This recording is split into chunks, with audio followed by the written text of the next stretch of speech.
بہت پرانی بات ہے۔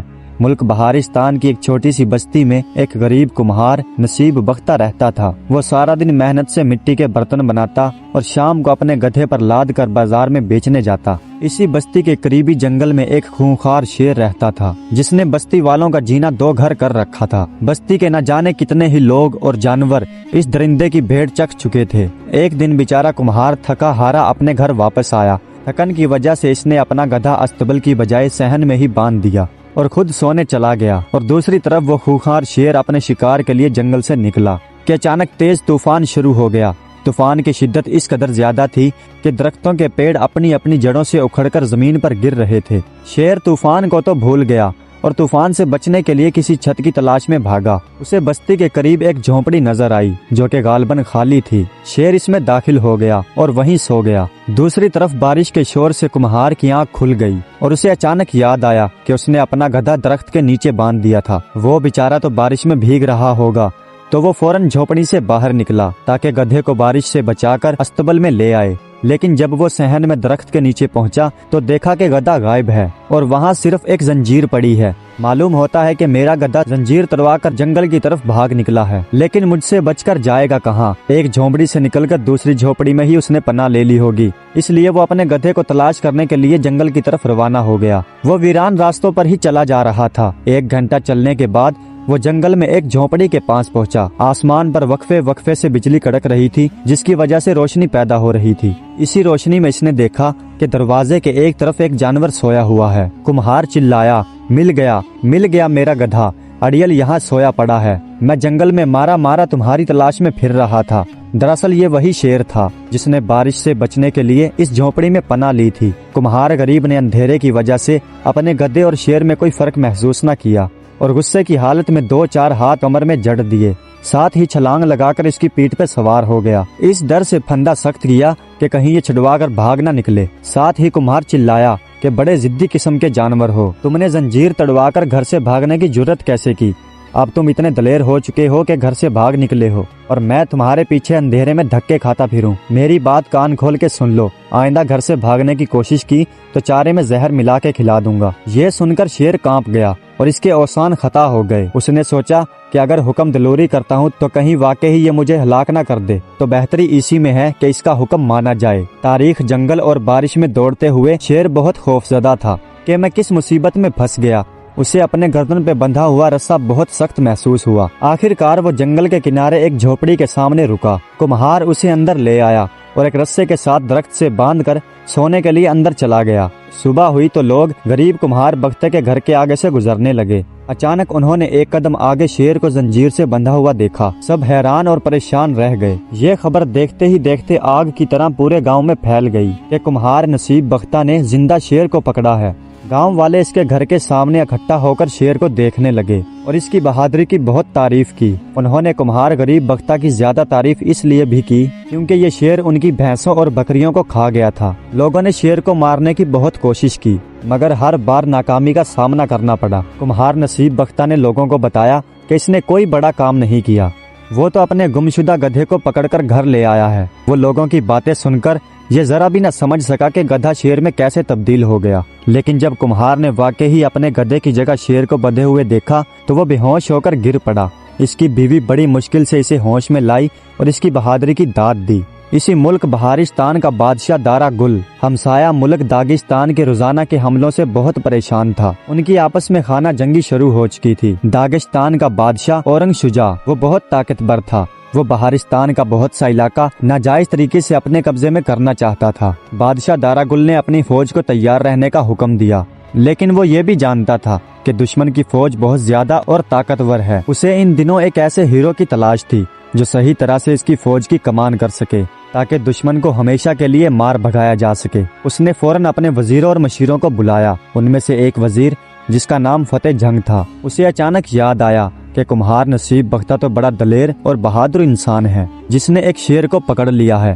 اس نے بادشاہ کے سامنے ساری کہانی بیان کر دی۔ اس نے بادشاہ سے کہا کہ بادشاہ سلامت، نصیب بختہ ہی ایک ایسا انسان ہے جو ہماری فوج کی صحیح طرح سے کمان کر سکتا ہے اور ہم اپنے دشمن کو شکست دینے میں کامیاب ہو جائیں گے۔ بادشاہ نے فوراً ایک پیغام رساں کے ہاتھ ایک پیغام نصیب بختہ کے گھر بھیجا जब उसे पैगाम रसां से ये मालूम हुआ कि उसे फौज का सिपा सालार बनाया जा रहा है तो वो हैरान रह गया। तो वो तैयार होकर पैगाम रसां के साथ बादशाह दारागुल के महल में पहुंचा। बादशाह ने उसकी खूब आहो भगत की और बादशाह ने उसे अगले रोज दोबारा महल में आने का हुक्म दिया। कुम्हार की ये देखकर सिट्टी गुम हो गई कि कहाँ मैं एक कुम्हार नसीब बख्ता और कहाँ फौज का सिपा सालार। आखिरकार कुम्हार नसीब बख्ता को फौज का सिपा सालार बना दिया गया। इसने तो कभी ख्वाब में भी तलवार नहीं उठाई थी और ना ही कभी घोड़े पर सवारी की थी। वो घर आया तो शेर पर बरस पड़ा कि तुम गधे से शेर कैसे बन गए, ये सारी मुसीबत तुम्हारी वजह से आई है। ना तुम गधे से शेर बनते और ना मैं सिपा सालार बनता। इसकी बीवी कुम्हार की बात सुनकर कहने लगी,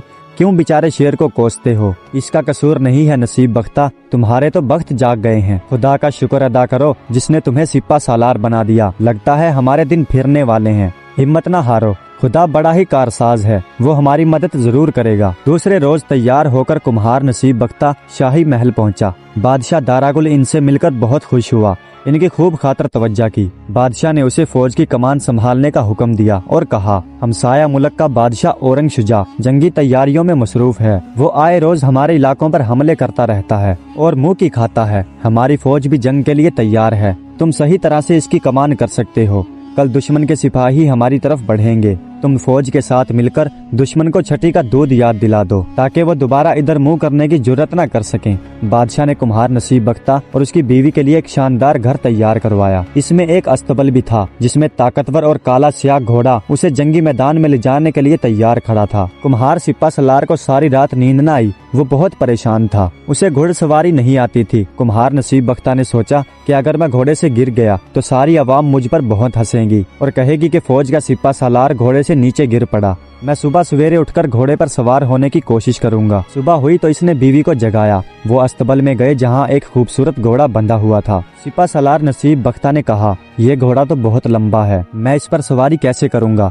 उसकी बीवी ने मशवरा दिया, ये मेज घोड़े के करीब कर लो, पर सवार होकर घोड़े पर चढ़ जाओ। कुम्हार सिपा सालार मेज पर चढ़कर घोड़े पर चढ़ने की कोशिश करने लगा। काफी दुश्वारी के बाद वो घोड़े पर चढ़ने में कामयाब हो गया। उसने महसूस किया कि ज़हन में फिसलन बहुत है। उसने कहा कि मेरे दोनों पांव रकाबों से बांध दो, कहीं ऐसा न हो कि मैं कहीं रास्ते में ही गिर जाऊं। उसकी बीवी ने कहीं से रस्सा तलाश किया और खामन के पांव को रकाबों से बांध दिया। फिर रस्से को घोड़े के नीचे से ले जाकर दोनों रकाबों को एक रस्से से बांध दिया। कुम्हार नसीब बख्ता सिपा सालार की बीवी ने एक कमाल ये दिखाया कि इसने खामन की कमर को एक रस्सी से अच्छी तरह से लपेटा और उसे ज़हन के साथ बांध दिया ताकि वो घोड़े से गिर न जाए।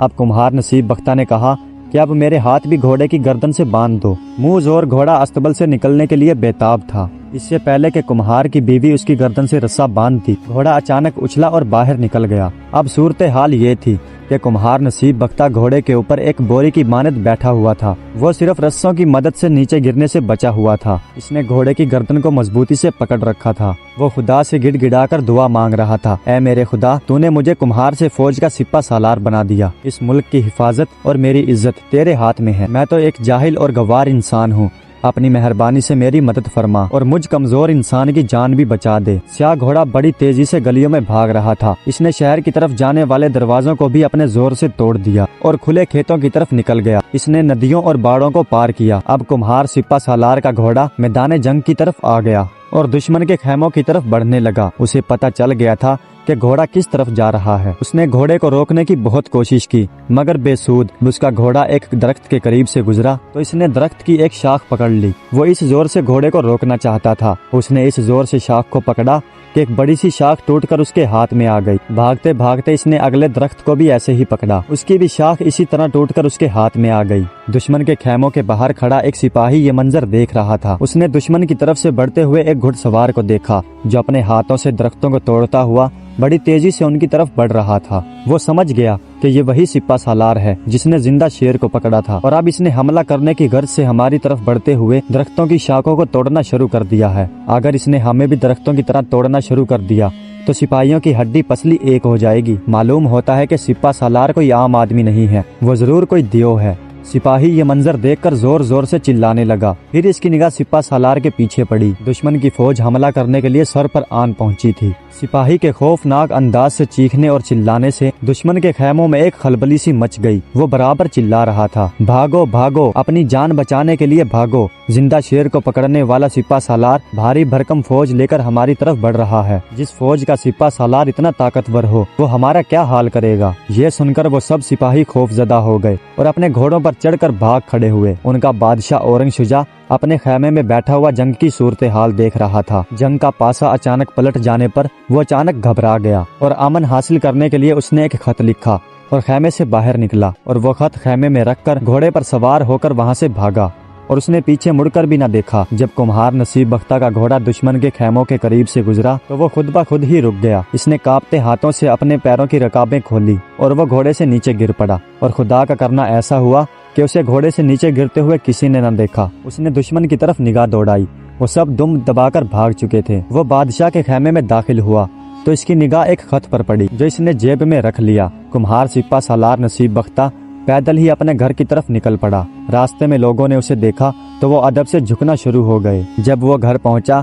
तो उसने जेब से खत निकालकर बीवी को देते हुए कहा, ये खत बादशाह दारागुल के पास शाही महल में ले जाओ और हाँ भली मानस, मेरी एक बात कान खोलकर सुन लो, खुदा ने हमारी इज्जत रख ली है। मैं अपनी आइंदा जिंदगी में कभी घोड़े की पीठ पर नहीं बैठूंगा। खत बादशाह को दे दो। इसमें क्या लिखा है ये तो मैं नहीं जानता। हाँ, बादशाह को ये जरूर बता देना कि दुश्मन डर कर भाग गया है और वापस हमारे मुल्क की तरफ कभी मैली आंख से नहीं देखेगा। मैं अब सोने जा रहा हूँ, मेरा जोड़ जोड़ हिल गया है। घोड़े की सवारी ने मेरी हड्डी पसली एक एक कर रखी है। कुम्हार नसीब बख्ता की बीवी वो खत लेकर बादशाह के पास पहुँच गई। जब बादशाह दारागुल ने दुश्मन औरंग शुजा के खत को पढ़ा तो इसने नए सिपा सालार की बड़ी तारीफ की और कहा, आपका खावंद इस वक्त कहाँ है। कुम्हार की बीवी बोली, जनाबे वाला वो बहुत थका हुआ है और घर में आराम कर रहा है। आपका हुक्म हो तो मैं उसे जगा दूं और आपकी खिदमत में भेज दूं। बादशाह दारागुल ने कहा, नहीं, उसे अब जगाना मत, उसे आराम करने दो। सुबह उसे हमारे पास भेजना, हम उसे इनाम से नवाजेंगे। कुम्हार की बीवी बोली, जी बहुत अच्छा जनाब, और वो वहाँ से चली गई। सुबह हुई तो कुम्हार नसीब बख्ता पैदल ही घर से रवाना हो गया। लोग इसके इस्तकबाल के लिए गलियों में रंग बिरंगी झंडियां लिए खड़े थे। वो बहुत खुशी का इजहार कर रहे थे। वो ये जानते थे कि इसने दुश्मन की फौज को मार भगाया है। हमारे सिपा सालार में कितनी सादगी है, वो घोड़े पर सवार होने की बजाय पैदल ही चला जा रहा है। लोग आपस में बातें कर रहे थे। जब कुम्हार नसीब बख्ता शाही महल पहुंचा तो बादशाह दारागुल ने उसे अपने पास वाली कुर्सी पर बिठाने का शर्फ बख्शा। मुल्क खुशहाल हो गया और मुल्क में अमन हो गया। दोबारा कभी हमसाया मुल्क ने हमला करने की कोशिश न की। दोस्तों, ये कहानी आपको कैसी लगी कमेंट्स में अपनी राय का इजहार ज़रूर कीजिएगा। हमारे चैनल को सब्सक्राइब कर दीजिएगा। वीडियो देखने का बहुत बहुत शुक्रिया।